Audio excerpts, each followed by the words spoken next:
ito na ang lagi kong inaabangan.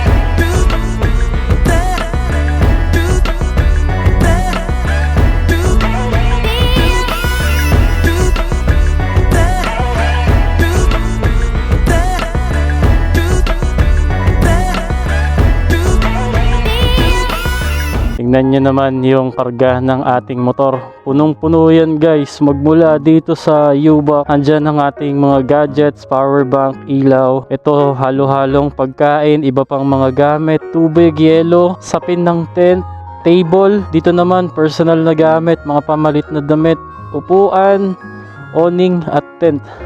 Punong-puno. Pati top box puno rin yan. Pero yun dito sa top box, magagaan lang. Yung ating tubig lang yung pinakamabigat. Pero minabuti kong wag siya dito sa loob ng top box ilagay. Kasi alloy lang tong ating bracket. Hindi naman siya bakal. Ayokong mag-take ng risk. So ngayon guys, ito na ang ating unang-unang solo moto camping gamit itong si Randy, ang ating Ranger 150. So malapit lang yung pupuntahan natin guys, kasi ang odo natin ay 407 na, 100 kilometers na lang, kailangan na natin mag first change oil. Kaya yung pupuntahan natin halos 100 kilometers lang din yung magiging balikan natin. Let's go guys, let's go. Nawa ay tayo ay gabayan ng Panginoon ngayon. Mabigat ang ating motor, marami tayong dala, sobrang puno. Pero yung shock naman natin bagong palit, yung shock na pang PCX. So all goods lang. Let's go.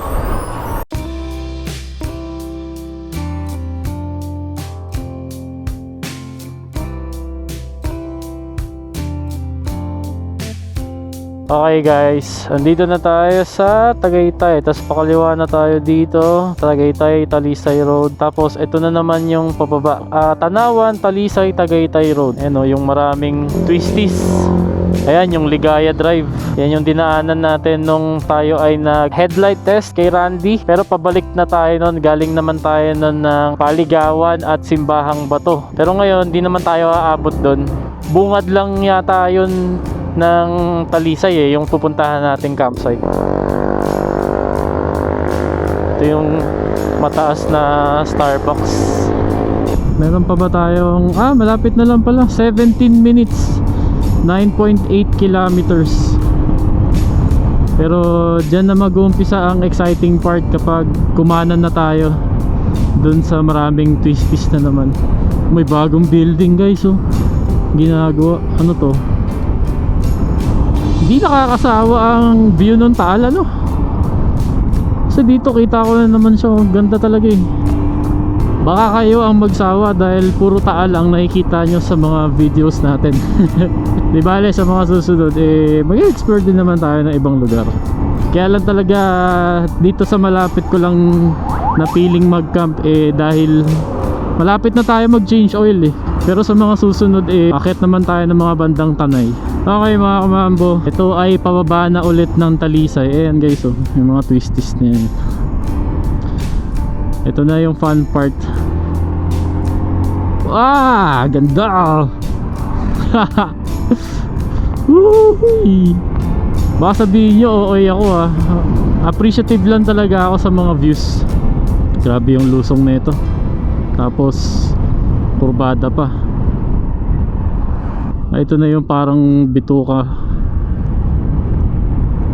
na hairpin yung mga yung mga kurba. Ayan grabe. Yun lang kapag ganito kabigat yung mga bit-bit mo may hirapan ka rin sa mga gantong kalsada. Pero sana yan lang siguro. Wow. Sana nakikita nyo kahit papano ang mga natatanaw ko. Boring nga lang kapag ganyan traffic. Oh, grabe, ganda. Siguro yung mga tao dito sawang-sawa na sa view ng Tala, no? Pagkakanan natin guys sa Talisay, 1 minute away na lang tayo. Okay, nasa na yun? Ito pala, muntik pa tayo lumampas. Ito.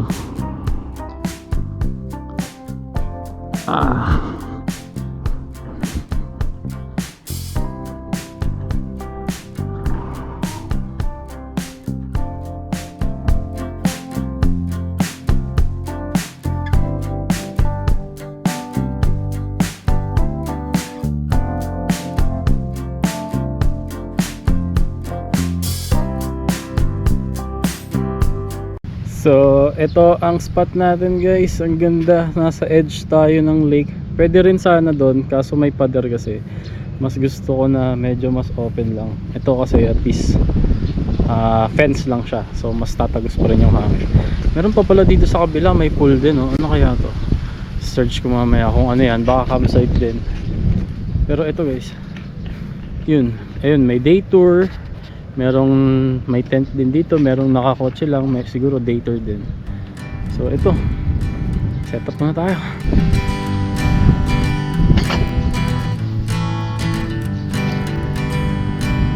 Hanging on, walking tall. Some days I got no use for it all.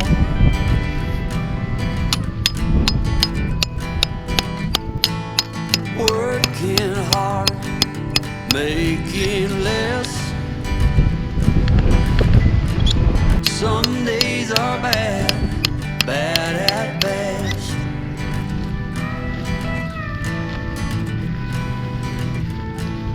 Foolish notions, foolish lies.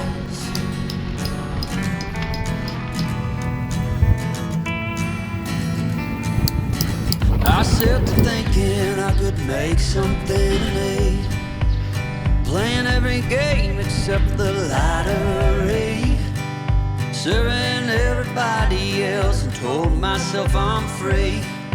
Misery is a showy state of bad company.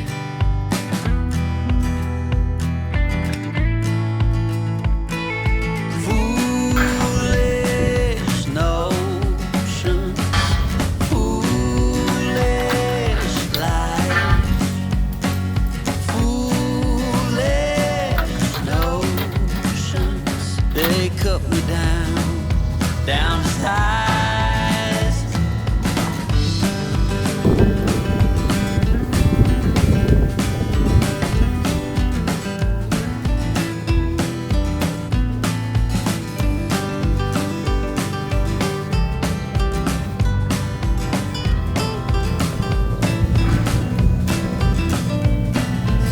You came along and lifted me up.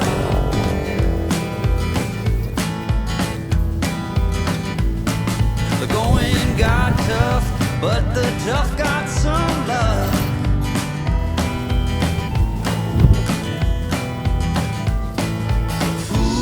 Foolish notions, foolish lies, foolish notions that made me wanna cry. Foolish notions, foolish lies. Okay, natapos na din tayo sa ating setup. So ito, ganito yung napili kong setup kasi para yung motor nandito sa gilid natin, kesa kapag naka-triangle nasa labas ng tarp owning yung ating motor. Tingin ko mas okay naman to. Wag lang kapag sa beach na sobrang lakas talaga ng ulan, mas maganda pa rin yung triangle kapag maulan. Lakas ng hangin dito, mukhang di natin magagamit yung ating fan, pero okay lang. Malalaman natin mamayang gabi kung malamig. So eto guys, basic na basic lang. By the way, cellphone muna ulit ang ating gamit pang video kasi nagloko na naman po ang ating GoPro mga kaibigan. Grabe, solid pang camping si Randy. Dami niyang bitbit. Hindi ko naman sasabihin basic kasi medyo sumakit din yung braso ko. Pero alam niyo yun, talagang ginawa siya para sa mga gantong adventure. So ngayon, kakape muna tayo. Ang kaso, hindi ko nadala yung aking pantakip sa hangin. Yung ganun, no, yung ginagamit ko dati sa mga camping. Pero gagawa na lang natin ng paraan.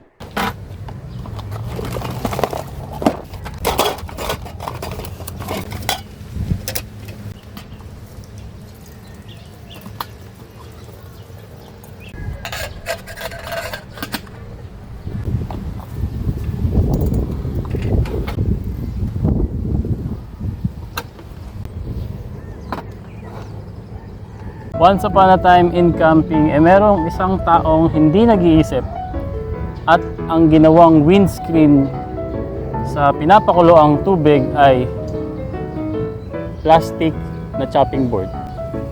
Kaya syempre, ending, tunaw.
So ngayon guys, i-give muna tayo ng tubig kasi kapag ginamit natin yung baon nating mineral sa water jug, baka mabilis maubos lalo kapag pinanghugas. So meron tayo netong ganito.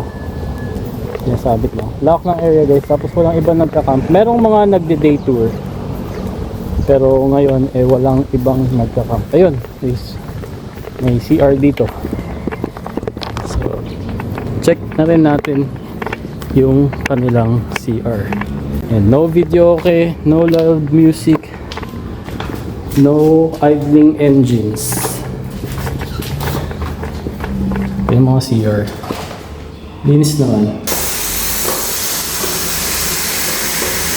Okay, may tubig na tayong magagamit. So ito ay 8 liters. Hindi ko lang sure kung nawasa to o ano, pero pang hugas-hugas lang naman natin. Lawak. Tapos lahat ito campground. Pwede rin naman kayong mag day tour lang, which is 200 ang entrance.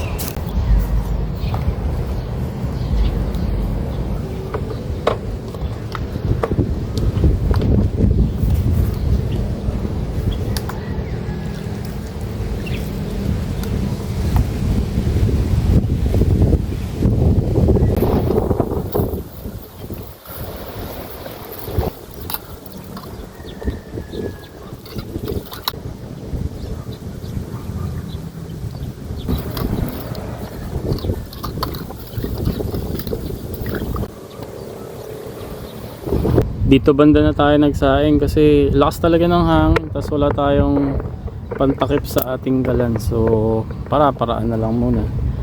Time check ay 10 minutes before 5, pero prepare na tayo ng dinner para early dinner na tayo para mamaya chill na lang. Ayos din kasi may shower yung CR, so mamaya bago patuluyan dumilim makapag shower na tayo. Share ko lang sa inyo guys yung isang napakaliit na bagay pero malaki ang tulong sa camping, lalo kapag paggabi na. Ito. Ayan. So ito ay 2 piraso ng magnet. Ganyan. So ito, ang gamit na ito ay sabitan ng mga ilaw. Ayan. So ito ay bagay na bagay sa mga tent kasi kahit saan mo siya ilagay, basta maaabot mo ng kamay mo. Tapos, pag didikitin mo lang silang ganon, ay may ilaw ka na, tapos pwede mo siyang ipwesto kahit saan. Although pwede na rin naman tong carabiner pangsabit dito sa dulo ng pole, o kaya iipit mo dito sa iyong tarp awning. In my experience, mas secured pa rin kapag ginamitan mo nitong magnet, kasi malakas talaga ang magnet niya. Hindi na yan gagalaw-galaw. Tapos lagyan natin yung 4 na pole, tapos tig-isa dito sa bandang gitna ng ating tarp, at isang ilaw pa sa loob ng ating tent.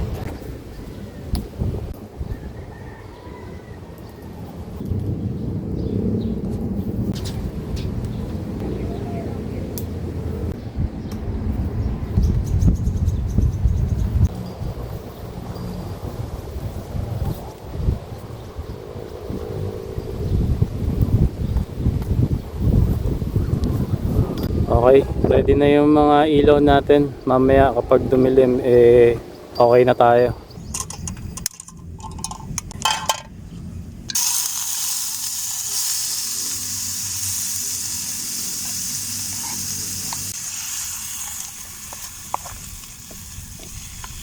Simpleng corn beef gaming. Yung ating corn beef hindi ko inubos ng luto. Dami ng kanin ko. Hi. Yun nga, yung ating corn beef, kalahati lang niluto ko kasi mag-isa lang naman ako, malaki to. Pati yung kanin ko, kita nyo naman, konti lang yung sinalang kong bigas kanina, pero umalsa ng pagkarami-rami. O kasi may nalang naman talaga ako kumain, pero no choice, kailangan ubusin yung mga yan. Early dinner na tayo guys. Time check ay 5:38.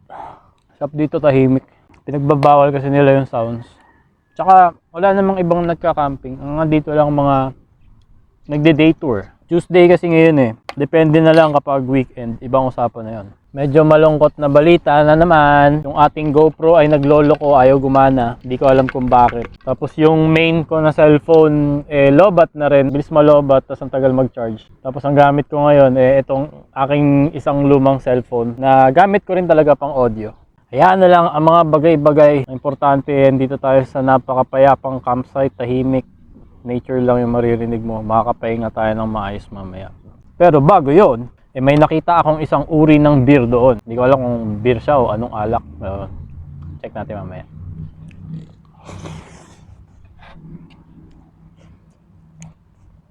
So ang rate pala ng ating binayaran guys ay 300 sa moto camping, tapos 325 naman sa entrance. So 625. Tapos kapag sa car camping naman ay 600 ang car camping, tapos 325 pa rin ang entrance. Tapos tinanong ko yung dalawang bantay doon, yung beer nila na Debote parang kalinya daw siya ng mga Colt 45 dati yun. Tapos 60 pesos ang isa. Meron din sila mga beer in can, 60 pesos din. Pero yung mga tipong sa dali lang nabibili. Actually, meron naman tayong baon. Sa dali din natin binili.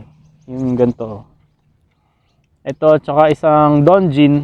Hindi ko pa alam kung anong inumin ko mamaya. Actually, medyo pagod pa ako sa setup. Mainit din kasi yung naging biyahe natin. Pero okay naman dito kasi presko naman kahit pa paano. Hindi siya malamig. Kasi hindi naman na siya Tagaytay baba na siya Batangas na to Pero mahangin. Kaya sigurado mamaya masarap-sarap pa rin ng ating tulog. Hindi ko nga halos nagagamit yung aking fan kasi presko naman. Tapos ang daming ibon dito guys. Mas dumami pa nung paggabi na. Alam niyo yung mga nasa dagat na sumisisid bigla. Galing sa ere bubulusok ng paganon tapos manghuhuli ng isda. Ayan sila yung mga nagliliparan. Akala ko sa dagat lang meron yan. Meron din pala dito sa Taal.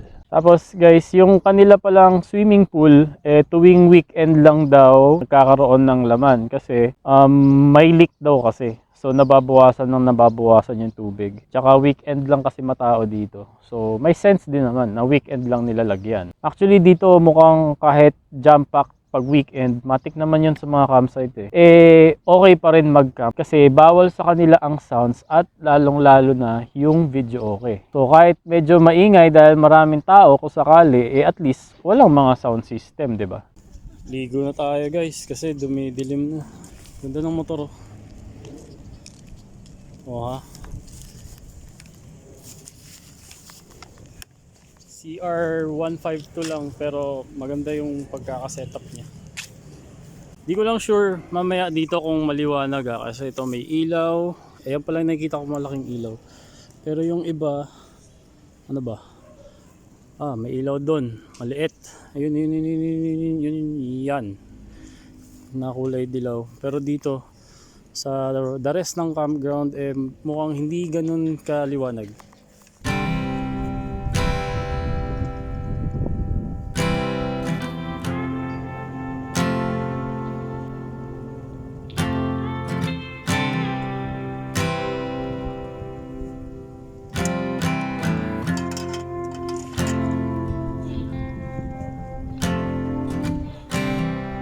And when you go, I will fall back apart.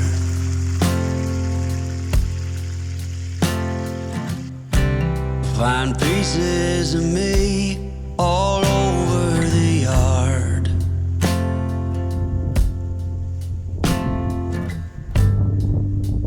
In this house of cards.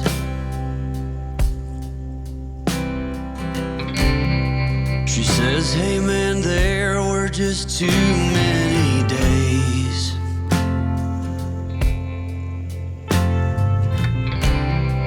When our good intentions only got in the way. Our menu for tonight guys, fried chicken na walang breading, Never know mangga, what I should say. saka maliit na donjin. Cheers! Maybe nothing nowhere ever was that okay.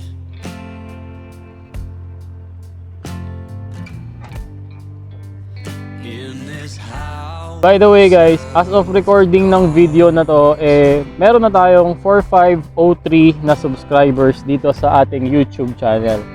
So maraming salamat po sa mga bagong subscribers at sa dati na patuloy pa rin na nanonood at sumusuporta sa atin. Pero kung ikaw napapanood mo tong video na to at hindi ka pa nakasubscribe, baka maaaring mag-subscribe ka na at mag-like ka na rin sa video na to para naman makagawa pa ako ng mga ganitong content. Kasi aminin na natin, ang pagka-camping may konting gastos pa rin naman talaga kahit naman yung mga long rides, lalo ngayon na mataas ang gas.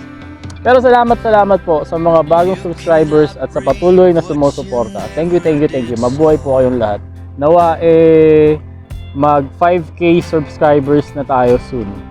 You cannot learn what you never won't know.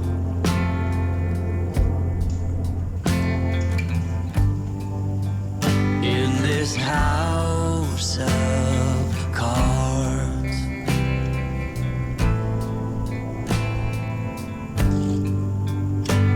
With only hearts.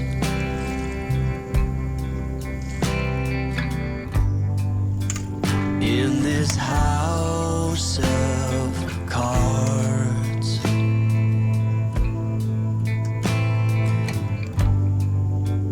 And these lonely hearts. Medyo malamok pala dito guys. So kung pupunta kayo dito, magbaon kayo ng repellent. Pero dahil mahangin ngayon, hindi naman ako nakakagat pa. Nakakalahati na tayo at tayo ay medyo nakakaramdam na ng antok. So maya tulog na rin tayo. Kita-kits tayo sa umaga.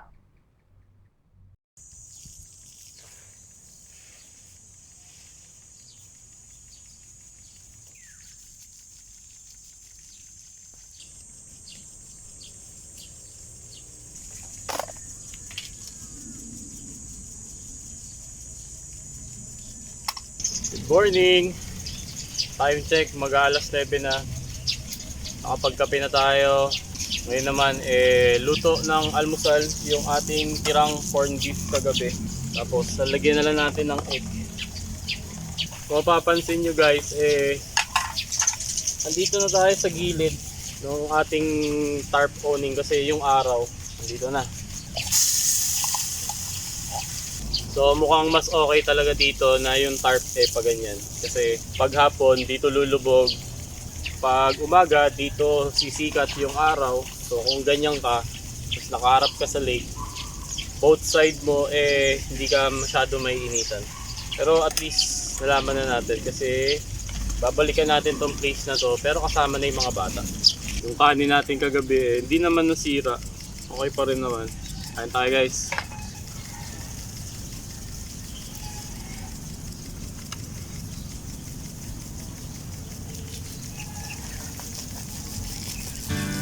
Spending the night in Dixon,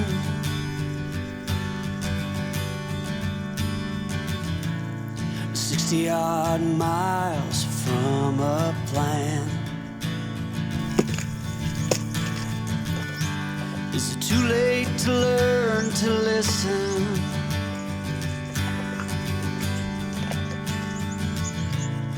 Too late to be less a man? How many yesterdays are between us now?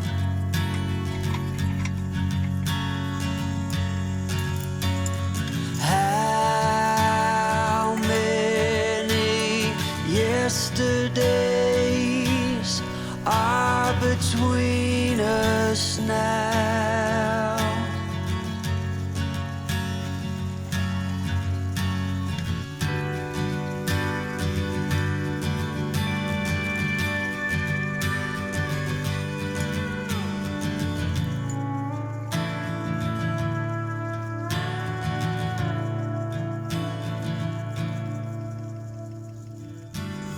Carried it all. So halos natapos na tayo guys. Ito na yung mga gamit natin. Kulang na lang yung mga itatali pa dito sa harap. Tapos ito ang ating tarp owning na lang yung natitira. Ito, madali na lang yan. Medyo mainit na dito guys. So kung kayo pupunta dito, mas maganda yung setup ng tarp owning nyo yung pa-A pa din talaga para both side covered kayo sa init.